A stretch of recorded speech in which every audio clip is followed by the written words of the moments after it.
For years and years, we have heard whispers and theories and connections between LeBron James and PEDs.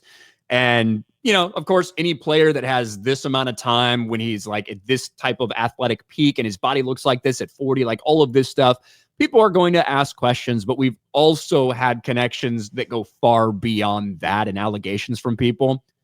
Well, we heard another one the other day from Jeff Teague, former NBA player, that he very, very quickly reversed course on.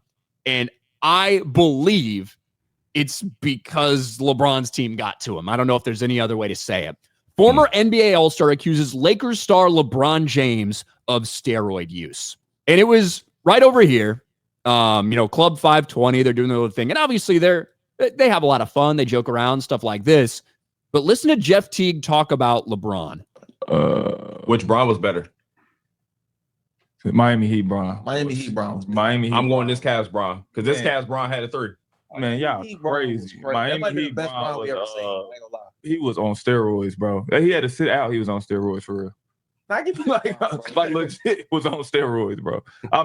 Allegedly, but like he had. We remember when they told him like there goes the Clutch Sports allegations. Yeah, I remember that though.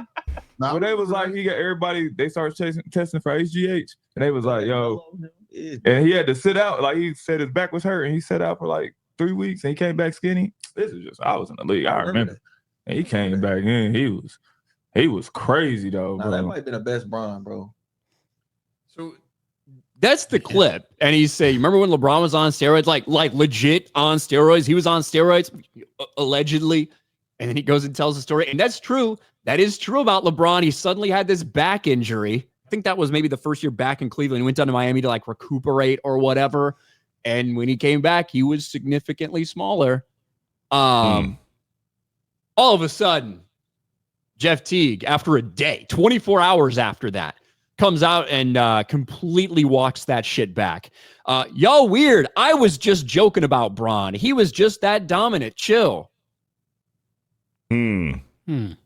That was not like some sort of, I'm just memeing bros.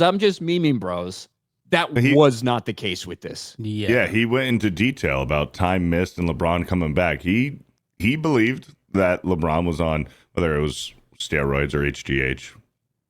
Yeah, it didn't sound like he was joking. No, obviously they are. It's a very like lighthearted tone. They're just shooting the shit and everything like that. But that's specifically the idea that you guys are weird. I was just joking. And this is after a LeBron James fan confronted him at a gas station and like threatened him over these allegations, stuff like that. Yeah. Gilbert Arenas called Jeff Teague the fuck out as well about moonwalking back his allegations. And essentially said, we get it. We understand, Jeff. We understand why you had to do that. Only a couple people are allowed to talk about LeBron James. Only a few people are allowed to talk about LeBron and Bronny James. You say something like that, people come up to you real quick. You get back put in your place. To me, this 45-second clip, this is not him fucking memeing. It's obviously lighthearted, but this was not a joke. Remember when LeBron was on steroids, like legit on steroids? Allegedly, then even covers his bases there. I think he doesn't want to get fucking sued. I think Clutch Sports got to him and got him to walk that shit back really quick. That's what I think. Because they will do anything to protect the legacy of LeBron James.